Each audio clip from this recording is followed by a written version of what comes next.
Jika pagi hari ini ada saudara-saudara kita yang sedang berbaring sakit, baik di rumah maupun di rumah sakit, semoga Allah Subhanahu wa taala segera angkat penyakitnya, Allah pulihkan kesehatannya, Allah berikan kesabaran, ketabahan kepada mereka dan keluarganya.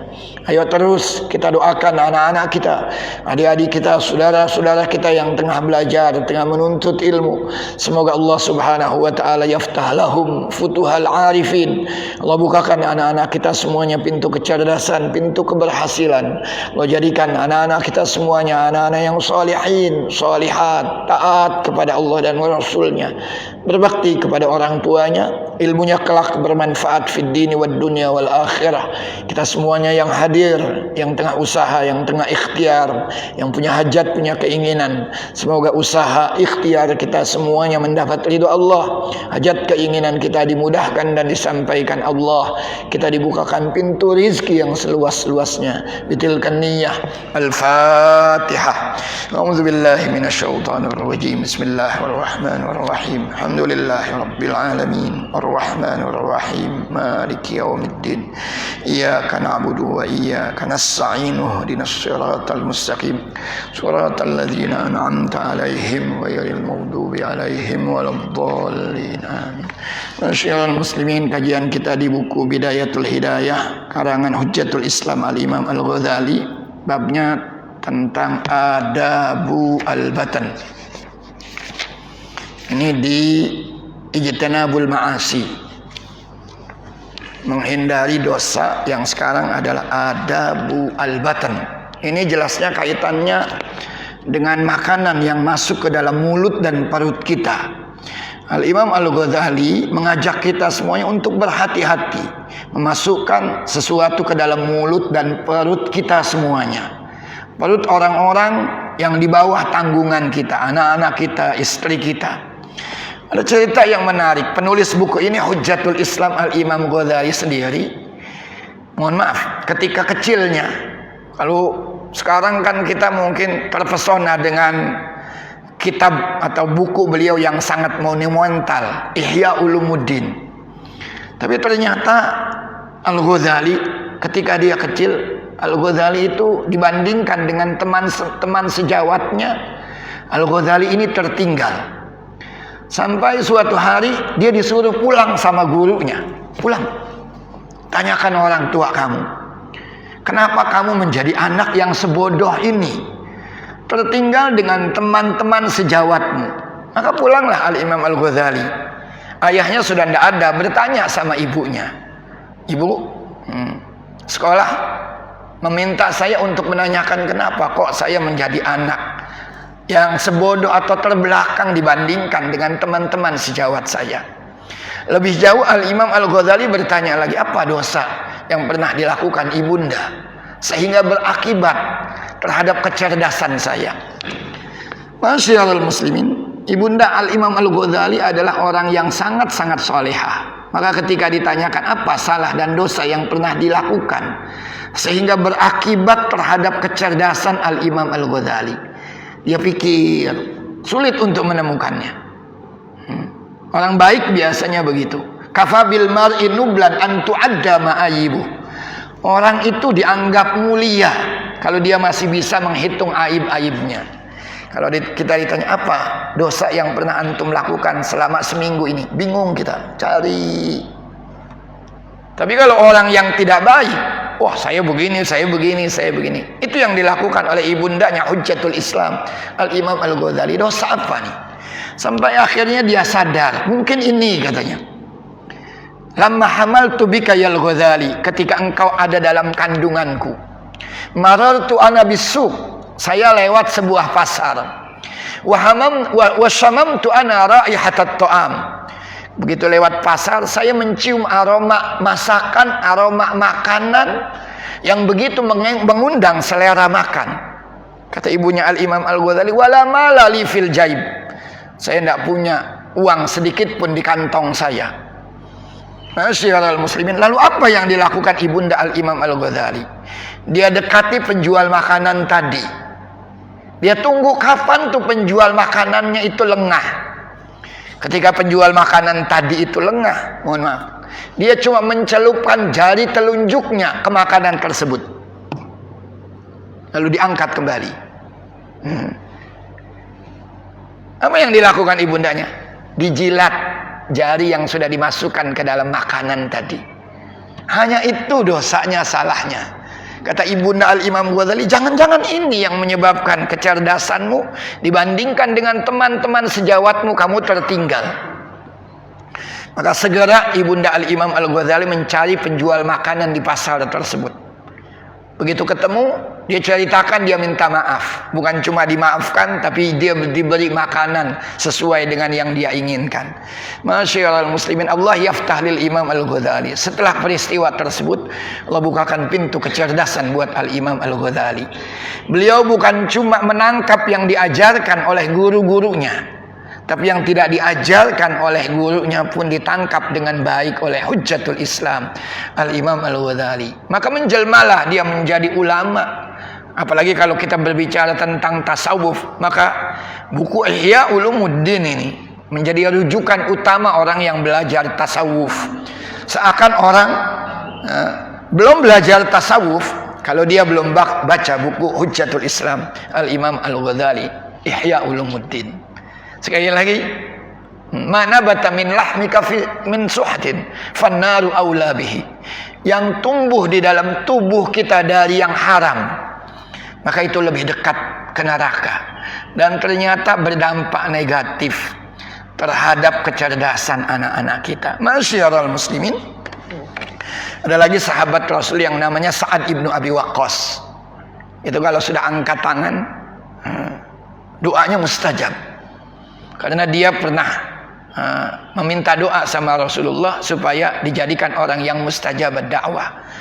Ketika teman-temannya atau sahabat-sahabatnya itu bertanya tentang kiat, kenapa kok Sa'ad ibnu Abi Waqqas, sahabat yang satu ini, kalau sudah angkat tangan kok mustajab? Jawaban beliau, saya bukan cuma menolak yang haram, tapi yang syubhat sekalipun. Bahkan yang halal sekalipun yang akan masuk ke dalam mulut saya.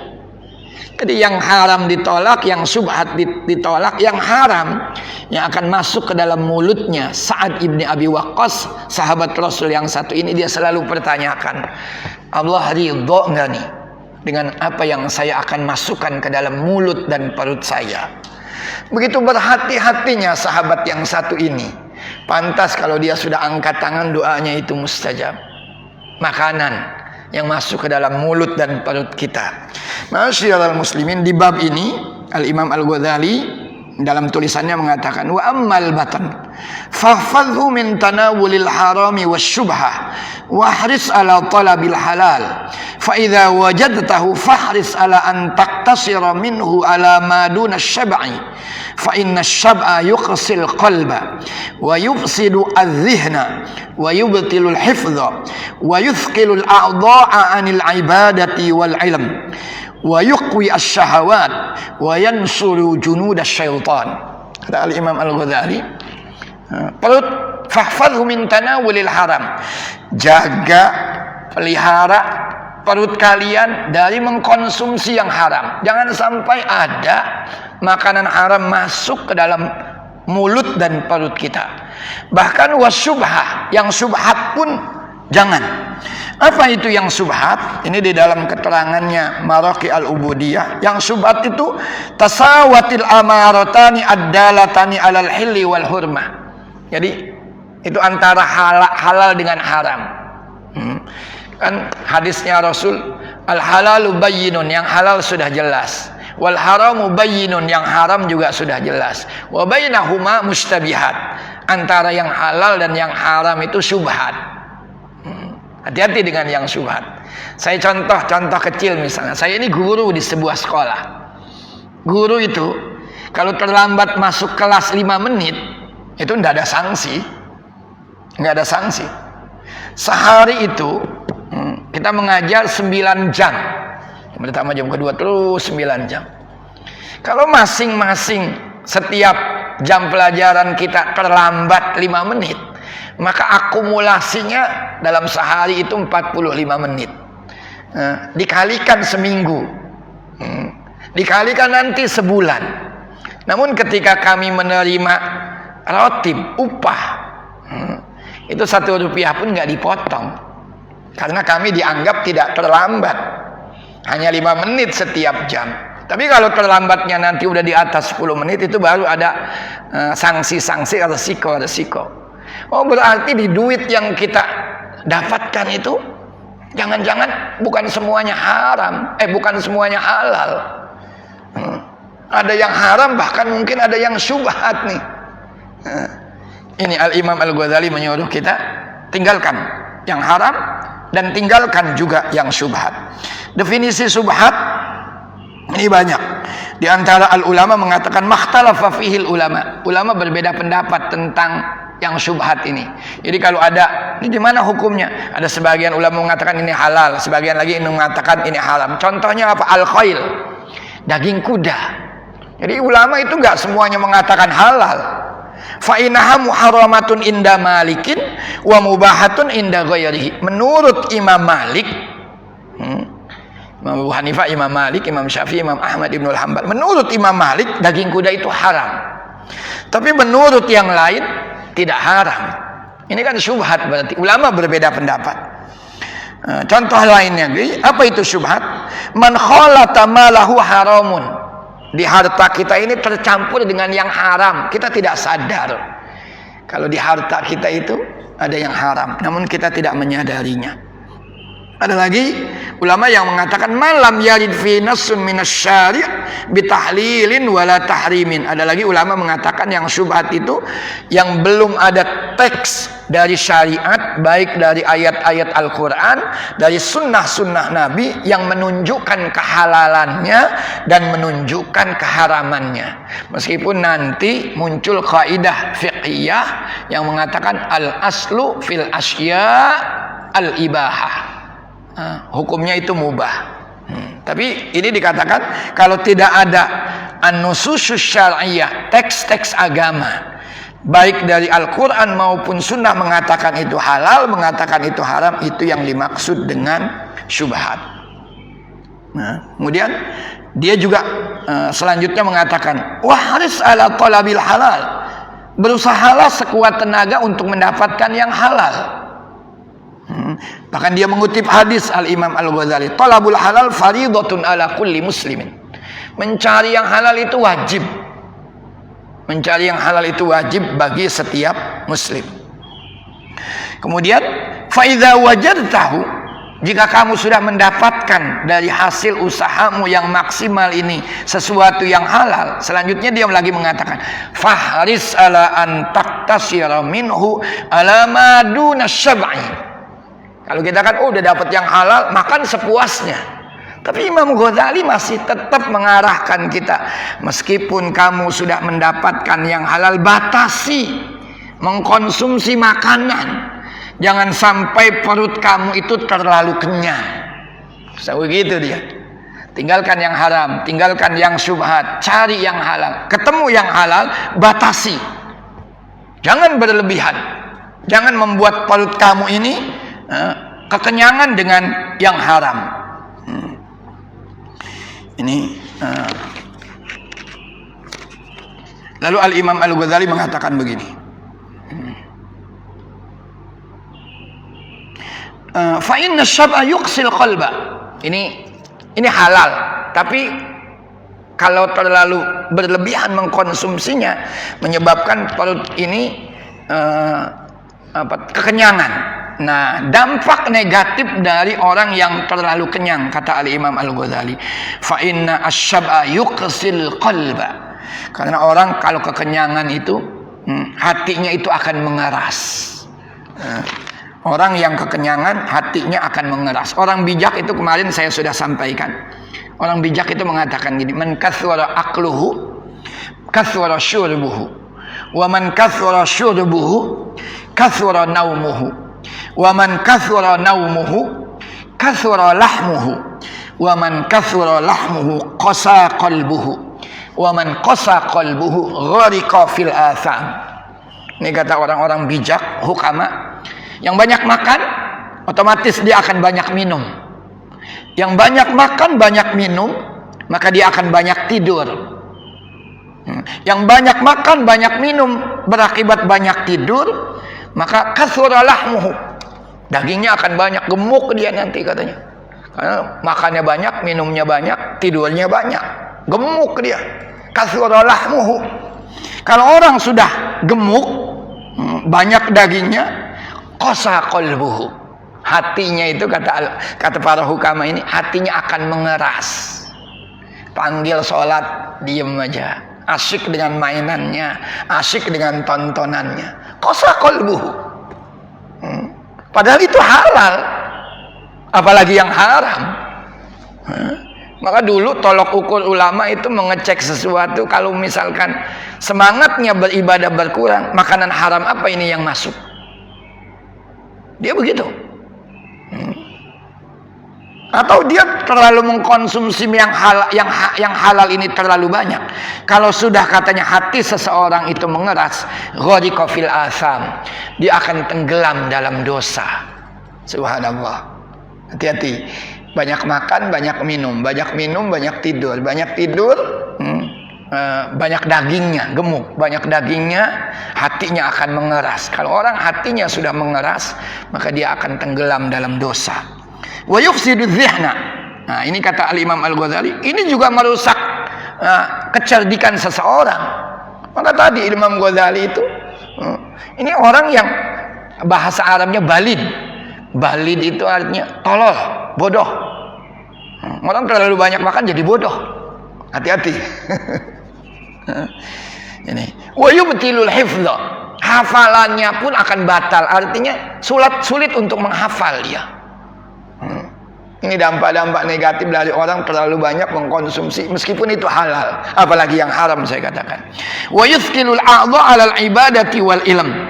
Dan menyebabkan kita ini menjadi malas dalam beribadah, malas dalam menuntut ilmu. Padahal makanan kita sudah halal, tapi berlebihan. Subhanallah. Wa yuqwi syahawat. Dan dia akan menguatkan syahwat kita. Kalau syahwatnya sudah keras dan ujung-ujungnya nanti, wa yansuru junudas syaitan, dia akan menolong tentara-tentaranya setan. Tentara setan itu apa saja? Tentara-tentara setan.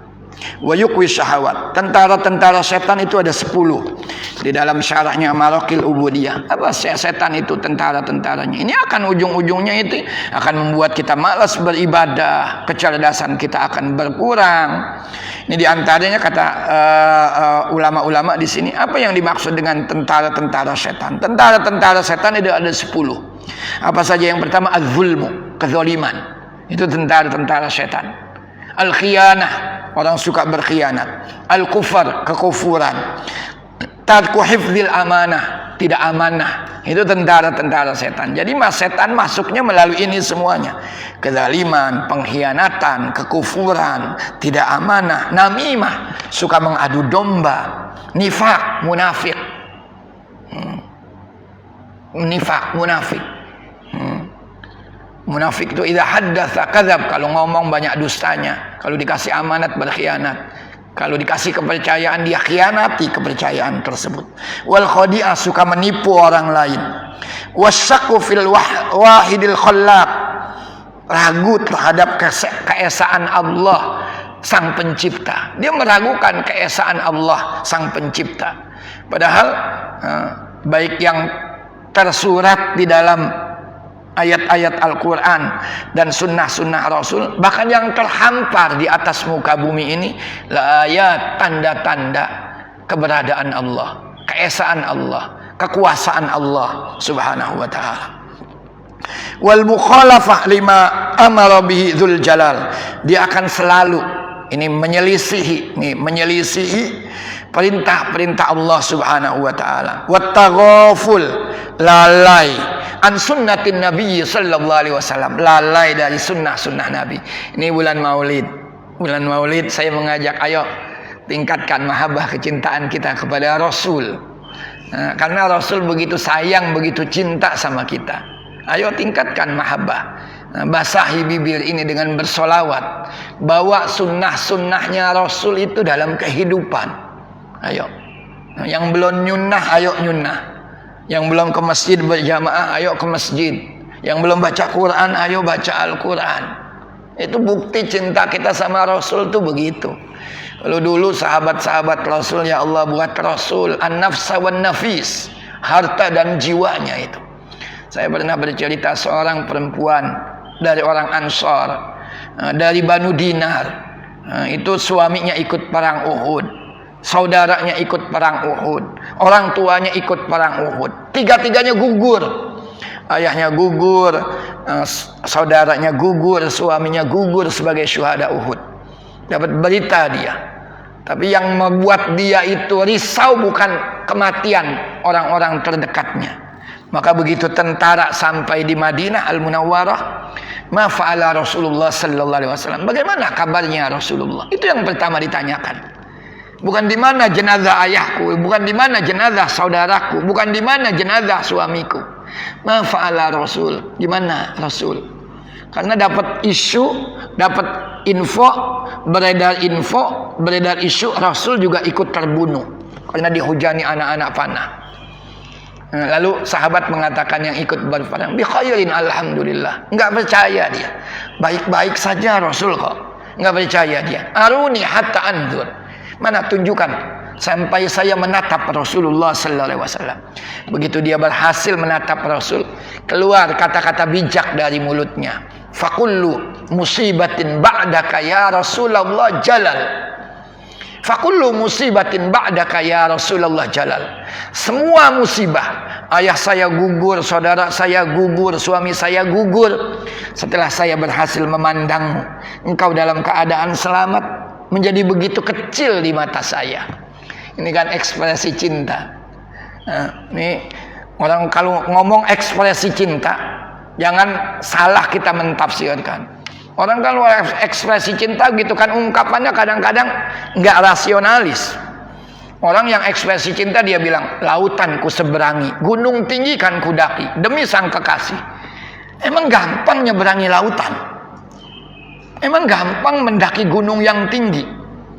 Tapi itu ekspresi cinta, jangan disalahkan. Katanya dunia ini milik kita berdua, padahal orang sekian banyak. Itu ekspresi cinta, jangan disalahkan. Apa yang kau minta, ku berikan yang kau minta. Bulan kau minta, ku sengget bulan. Itu ekspresi cinta. Gimana nyenggetnya? Tapi itu jangan disalahkan, itu ekspresi cinta. Maka orang kalau cinta sama Nabi dia bilang, anta syamsun, anta badrun, anta nur fauqa nur. Engkau bagaikan matahari, engkau bagaikan bulan purnama, engkau cahaya di atas cahaya. Ini orang yang nggak ngerti ekspresi cinta, dia musyrik tuh. Masa Nabi Muhammad di atas cahaya, di atas cahaya? Itu ungkapan cinta. Kalau ungkapan cinta mah apa saja. Maka kan kita mungkin akan mengatakan tolol. Ketika kalau cinta sudah melekat, tai kucing pun rasa coklat katanya. Ya beda lah. Tapi itu kan ungkapan cinta. Maka kalau ada orang mengekspresikan cintanya itu kepada Rasul dengan ungkapan-ungkapan seperti itu, jangan ditafsirkan itu musyrik. Itu ungkapan cinta. Anta syamsun, anta badrun, anta nur fauqa nur, anta iksirun wa ghali, anta misbahus suduri. Itu ekspresi cinta. Ini musuh-musuh setan diantaranya adalah at-taghaful an sunnatin nabi. Lalai dia dari sunnah-sunnahnya Rasulullah sallallahu alaihi wasallam. Lanjut, Al-Imam Al-Ghazali mengatakan, "Wasab'u minal halal mabda'u kulli syarr, fa kaifa minal haram?" Kenyang karena sesuatu yang halal itu sumber berbagai kejahatan. Itu kenyang karena halal. Bagaimana kalau kita kenyang, kata Imam Ghazali, fa kaifa minal haram? Kenyang karena yang halal saja bisa jadi sumber segala kejahatan, apalagi kalau dia kenyang dengan yang haram. Nauzubillah. Lanjut. Wa talabul halali fardhatun ala kulli muslimin. Mencari yang halal itu wajib bagi setiap muslim. Mencari yang halal itu wajib bagi setiap muslim. Wal ibadatu wal ilmu ma'a aqlil haram kal bina ala sirjin. ibadah, ilmu. Karena mengkonsumsi yang halal, kita mengkonsumsi yang haram, lalu kita beribadah, lalu kita duduk di majelis ilmu. Itu kata Al-Imam Al-Ghazali, kalbina'i ala sirjin, seperti membangun di atas kotoran binatang. Kan nggak ada artinya itu. Fa idza qani'ta fi sanah biqamis. Nah, ini dikasih contoh nih. Jangan terlalu berlebihan dengan jangan terlalu berlebihan meskipun itu halal. Kata Al-Imam Al-Ghazali, fa idza qanita fi sana biqamisin khashid wa fil yaumi wal lailati bi raghifaini minal khushkar wa tarakta talazzul bi atyabil udmi lam yu'widhka minal halali ma yakfika wal halalu katsir. Nah, ini kan kata Imam Al-Ghazali, kalau cukup dalam setahun itu dengan satu pakaian saja, nah, itu khosin itu pakaiannya nggak terlalu bagus. Pakaiannya kalau dulu bahannya kasar. Kalau cukup setahun dengan satu pakaian yang tidak terlalu bagus, saya artikan begitu saja. Kalau cukup sehari semalam dengan raghifaini, raghif itu makanan orang-orang Arab, itu semacam roti. Cukup sehari semalam dengan 2 potong roti. Rotinya pun dengan minal khushkar. Rotinya pun dari bahan gandum yang tidak terlalu bagus. Kayak beras kan itu ada tingkatan-tingkatannya. Maunya rojo lele.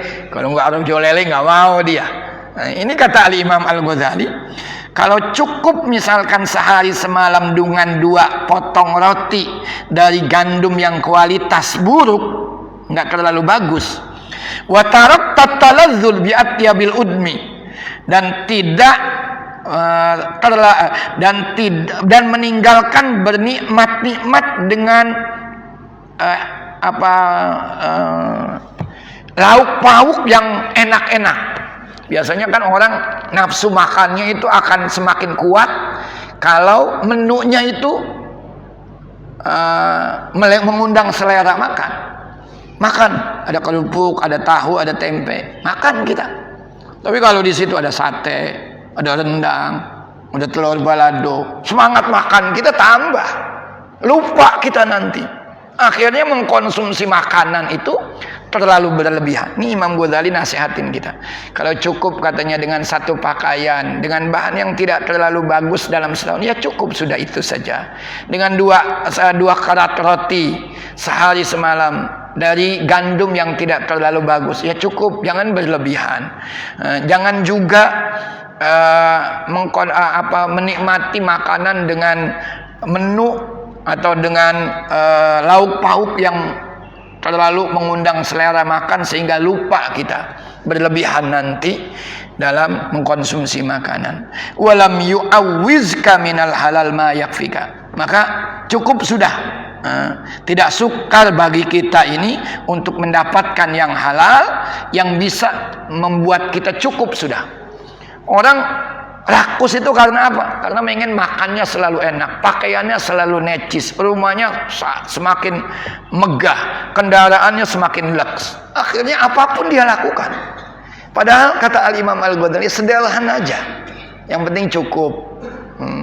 2 karat roti, pakaian yang lusuh, menunya juga nggak usah terlalu macam-macam. Nah, ini ada ungkapan begini. Wal halal katsir. Yang halal itu banyak. Ini kalau ada ini di dalam keterangannya di sini, kalau ada orang yang mengatakan nyari yang halal aja, nyari yang haram aja susah, itu dikatakan ini orang bodoh. Falaisal amru kama qalal juhal. Di keterangannya tidak seperti yang dikatakan oleh orang-orang yang bodoh. Lam yabqa minat thayyibat illal ma. Udah enggak ada lagi yang halal katanya, kecuali air, kecuali tumbuh-tumbuhan, rerumputan. Akalnya udah buntu dia. Maka ada kalau dalam lagunya Roma Irama itu, jangan sampai kita mengatakan cari yang haram saja susah, apalagi yang halal. Itu nggak benar tuh ungkapan itu. Cari yang haram saja sudah susah, apalagi yang halal. Itu Roma Irama. Ini kan kata kalau boleh ngambil dari sini, itu orang bodoh tuh kalau begitu. Kalau ada ungkapan cari yang haram saja susah, apalagi yang halal. Nggak benar. Yang halal kata Al-Imam Ghazali banyak. Kok kenapa jadi susah? Karena kita pengennya berlebihan. Makan selalu enak, tinggal di rumah yang megah, kendaraan pengennya selalu lux. Ya akhirnya nggak pernah cukup. Padahal kalau pakaian kita sederhana, makanan kita sederhana, tempat tinggal kita sederhana, cukup. Ini yakfika, cukup. Tapi kalau kita mencari yang berlebihan, ya itu tadi. Mencari yang haram aja udah susah, apalagi yang halal. Ini kata Imam Ghazali, ini ungkapan bodoh tuh kalau ada orang yang mengungkapkan begitu. Imam Ghazali maka mengatakan al halal katsir, yang halal itu banyak. Lanjut. Walaysa 'alaika an tatayaqqana bawatinal umur bal 'alaika an tahtaridza mimma ta'lamu annahu haram aw tadhunnu annahu haram. Ini kata Al-Imam Al-Ghazali, tidak perlu kamu sampai yakin betul terhadap hal-hal yang tidak jelas. Ini halal atau ini kan tadi saya bilang Sa'ad ibnu Abi Waqqas itu bukan cuma menolak yang haram, yang syubhat, tapi yang halal sekalipun. Ini Imam Ghazali, kata Imam Al-Ghazali, tidak perlu sampai mencari sampai sedetail mungkin untuk mendapatkan yang halal. Ini halal atau haram. Sampai mau makan aja di rumah orang misalnya, ayo Pak silakan, nanya dulu ini halal atau haram. Kata Imam Ghazali jangan sampai begitu, jangan sampai berlebihan juga. Bal alaika an tahtaris. Cuma kamu harus hati-hati aja. Diundang makan. Maka saya pernah cerita sama antum. Imam Syafi'i itu ketika bertamu ke rumahnya Imam Ahmad Ibnul Hanbal, dia makan begitu lahap. Sampai anak perempuan Ahmad Ibnul Hanbal itu kaget. Kok Imam Syafi'i begini ya? Katanya ulama besar. Kok makannya begitu lahap? Apa jawaban Imam Syafi'i? Saya tahu katanya. Imam Ahmad Ibnul Hanbal itu rajulun karim, orang yang baik. Wa ta'amuhu ta'amun karim, makanannya pun makanan yang baik. Wa ta'amul karim dawa, makanan orang yang mulia itu obat. Wa ta'amul bakhil itu da, makanan orang yang kikir itu penyakit. Maka kata Al-Imam Al-Ghazali, aku lali asba, saya makan bukan untuk mengenyangkan perut saya. Wa innama akulu li atadawa, tapi saya makan untuk berobat. Dari mana berobatnya? Dari makanan Imam Ahmad Ibnul Hanbal yang baik-baik, yang halal. Dia nggak nanya. Ini kata Al-Imam Ghazali seakan begitu. Jangan untuk ini mencari halal atau haram itu sampai detail betul, nggak usah. Yang penting hati-hati saja. Kalau itu haram, tinggalkan. Au tazunnu annahu, kayaknya ini nggak benar nih. Tazunnu itu dugaan kita. Kayaknya ini haram ini. Tinggalkan kalau yang begitu. Bukan lalu nanya sama orang. Nah, ini nanti keterangannya itu panjang ini. Ini bagaimana kalau kita dikasih hadiah sama misalkan pejabat, pengusaha, pejabat itu, sekarang pejabat negara. Ya pejabat negara itu, saya dulu pernah bergaul dengan seseorang. Dia kemudian terjun di dunia politik dulu, kemana-mana pakai motor Vespa. Saya ikut. Tapi begitu dia jadi anggota dewan, beda udah. Nggak tahu motor Vespa-nya masih ada atau tidak. Dalam waktu yang relatif singkat. Kalau ada orang jadi pejabat dalam waktu relatif singkat, rumahnya wah, mobilnya banyak, nah kita ragu juga tuh, halal atau haram tuh, halal atau haram. Nah ini nanti ini ada ungkapan-ungkapan, boleh nggak sih menerima hadiah dari orang-orang misalkan para penguasa ini. Nah, ini saya baca nanti selanjutnya ini. Amal ma'lum, kalau yang sudah jelas itu haram, tinggalkan. Wa amal maznun, yang masih kita ragu, tapi ada tanda-tanda haramnya bi alamah. Nggak ragu, tapi kayaknya ada tanda-tandanya nih. Kok setelah menjabat dalam waktu relatif singkat berubah semuanya? Ini katanya fahuwa malus sultan. Nah ini contohnya bukan dari saya nih, dari Ghazali ini bilang. Contohnya misalkan yang antum ragu, tapi ada tanda-tandanya. Katanya kok banyak, oh dia pengusaha. Jelas usahanya. Ini enggak. Maka kata Imam Ghazali, al-ma'lum zahir. Yang jelas sudah tinggalkan. Tapi al-maznun bi alamah. Ada tanda-tandanya ini. Jangan-jangan ini haram nih.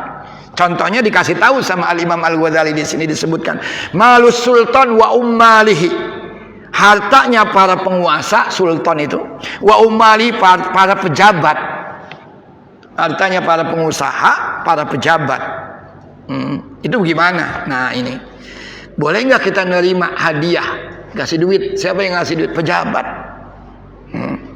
Ini kata al-Imam al-Ghazali ini di keterangannya begini. Waqtalafal ulama fi jawaidihim fi hadzal zaman. Apalagi di era seperti sekarang ini. Di era seperti sekarang ini. Wakil, ini ulama berbeda pendapat. Fahal yajuzu lana akhdhuha? Boleh enggak kita ambil? Kalau kita dapat hadiah, diberi sesuatu dari para penguasa, dari para pejabat. Kalau itu beras taskin itu lain, memang itu kewajiban. Nah ini enggak, kita diundang satu saat, dia bagi-bagi duit sama kita. Duitnya katanya ngakunya duit pribadi dia. Nah, ini Al-Imam Al-Ghazali. Boleh nggak nerima hadiah dari para pejabat yang seperti ini, dari para sultan? Ulama berbeda pendapat. Yang pertama mengatakan begini, faqila yajuzu lana akhdhu ali adami tayakkuni hurmati. Ambil katanya. Karena kita nggak tahu bahwa itu halal atau haram. Kita kan nggak tahu apa yang dihasilkan itu halal atau haram sih. Yang jelas dia dalam waktu relatif singkat, mobilnya mewah, rumahnya lux, hartanya banyak. Ini ada ulama mengatakan ambil. Karena kita nggak tahu. Jangan-jangan dia punya usaha lain. Ambil katanya. Yang kedua, wakila la yahil.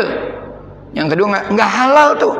Li'annal aghlab fi hadzal zaman, dia mengatakan, pensyarah buku ini mengatakan, karena pada umumnya di era seperti sekarang ini, kalau ada pejabat yang seperti itu, fi amwalim, itu haram katanya.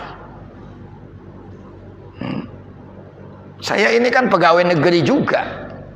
Berapa sih gaji pegawai negeri? Pak Haji Uday juga ini pegawai negeri juga kan ya. Berapa sih pegawai negeri? Saya ini udah 3D.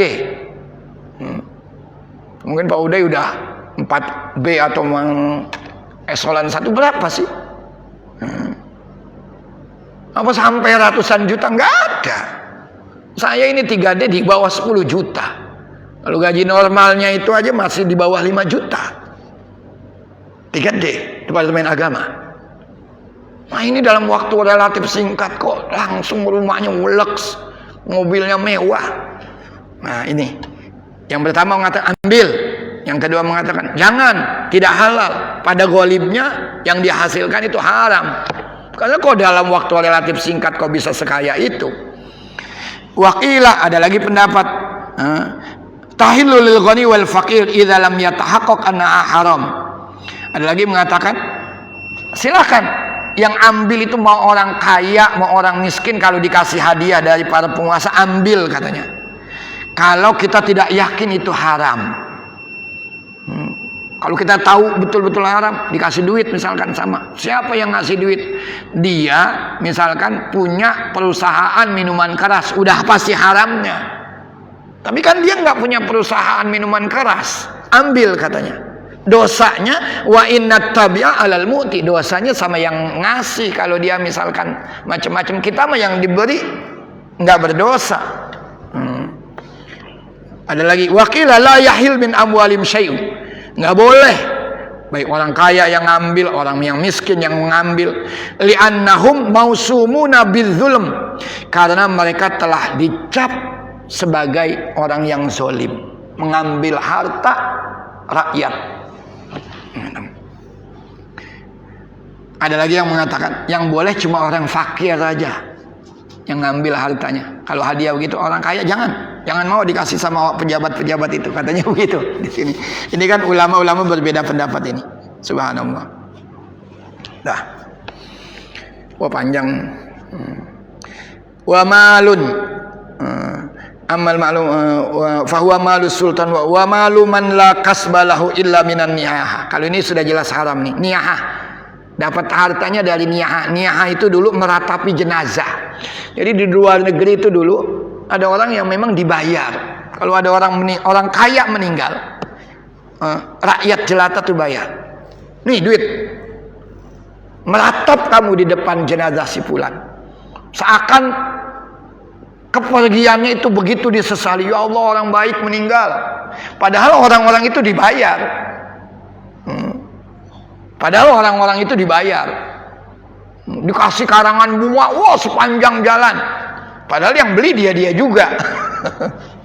Hati-hati itu. Nah, ini katanya, niyah itu sudah jelas haram. Bai'ul khamar sudah jelas haram. Riba sudah jelas haram. Ini di sini al-mazamir. Al-mazamir itu seruling. Kalau sekarang mungkin alat-alat musik yang cenderung itu mengarah kepada maksiat.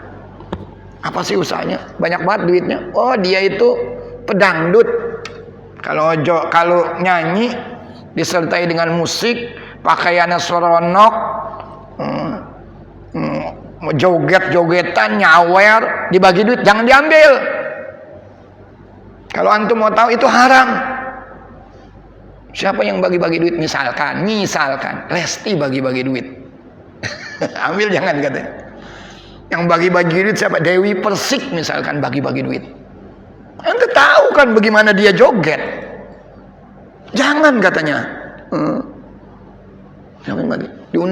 Saat diundang sama siapa? Dewi Persik. Bagi duit jangan diambil katanya. Ini kalau kita mau bersih. Meskipun tadi ada pendapat-pendapat yang lain, itu mah dosanya dosa dia. Tapi ini katanya udah jelas-jelas haram. Kalau jelas-jelas haram jangan diambil.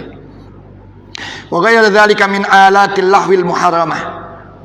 Fa inna man alimta anna aktsara mali haram qat'an fama ta'khudhu min yadihi wa in amkana an yakuna halalan nadirun fa huwa haram. Karena jika kamu tahu bahwa sebagian besar hartanya itu udah pasti haram.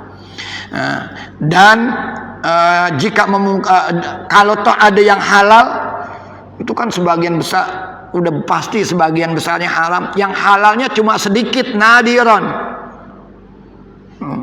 Haramnya banyak, halalnya sedikit.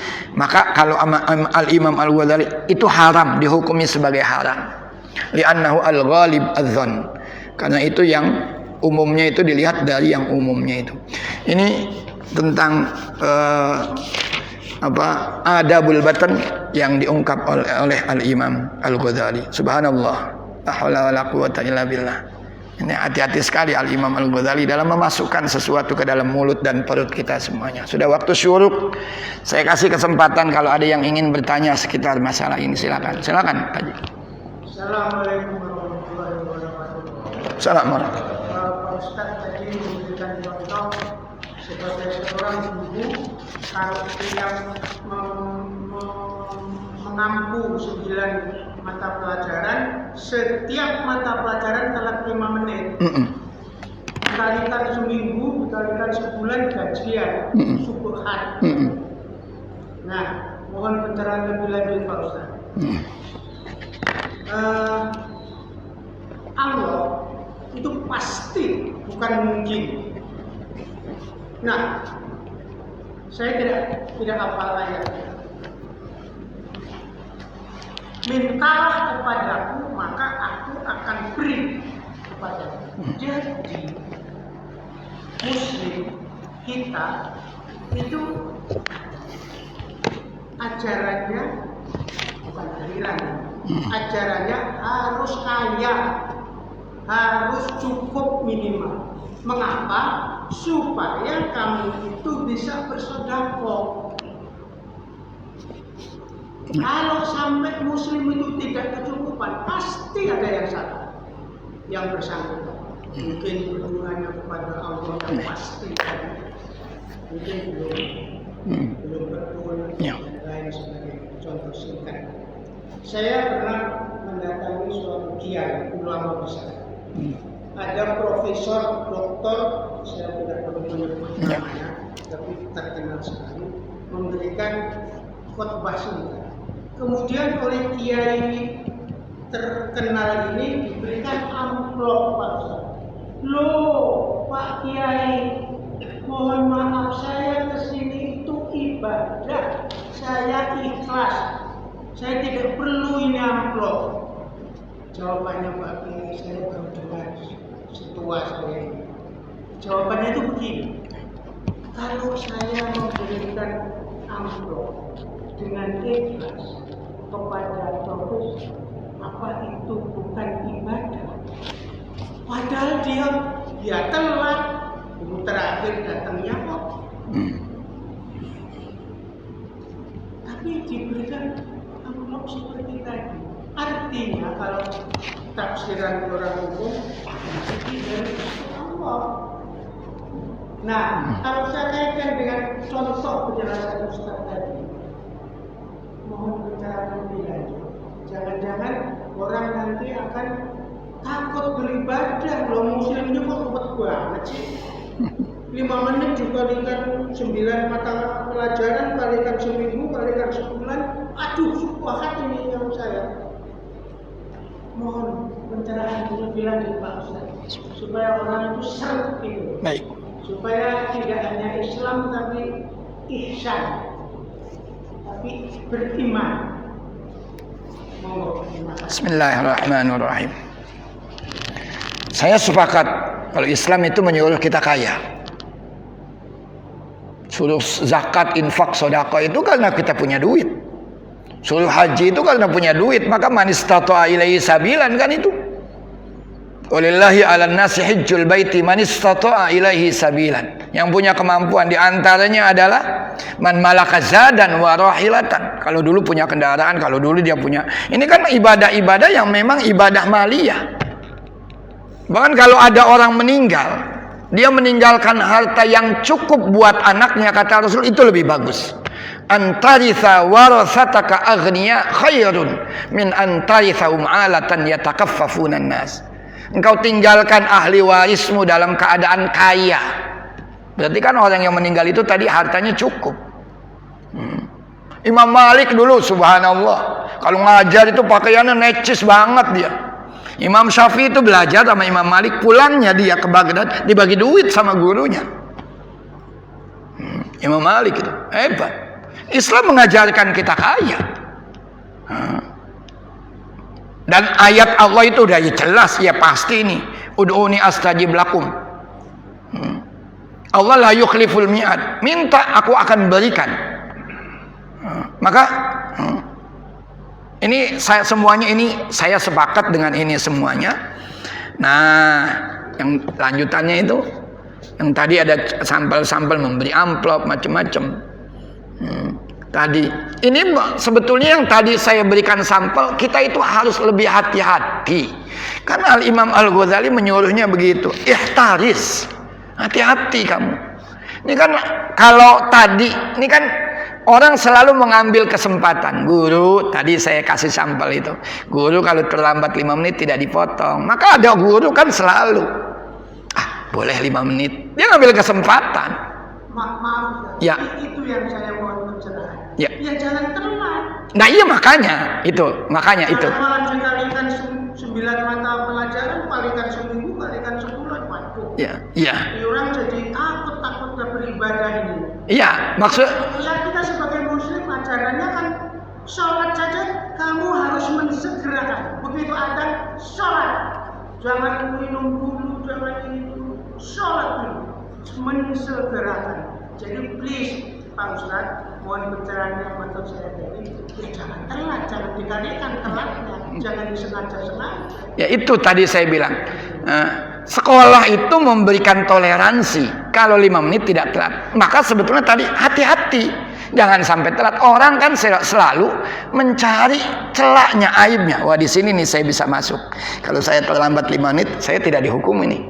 Akhirnya begitu aja. Nah, ini sebetulnya Imam Ghazali mewanti-wanti kita, ya Taris jangan santai gitu loh. Usahakan tepat waktu. Begitu, jangan ada kesempatan lalu kita ambil kesempatan tadi. Ya kalau diakumulasikan ya begitu memang. Maka saya bilang jangan-jangan di harta kita ini ada yang haram. Jangan-jangan di harta kita ini ada yang haram, ada yang syubhat. Maka di dalam Islam juga untuk membersihkan harta kita ada zakat, infak, sedekah. Itu salah satunya begitu. Kecuali kalau kita misalkan jelas-jelas tidak masuk, lalu kong-kalingkong dengan misalkan orang-orang tertentu, tulis saja saya sebagai masuk, ya itu udah jelas haram kalau yang begitu.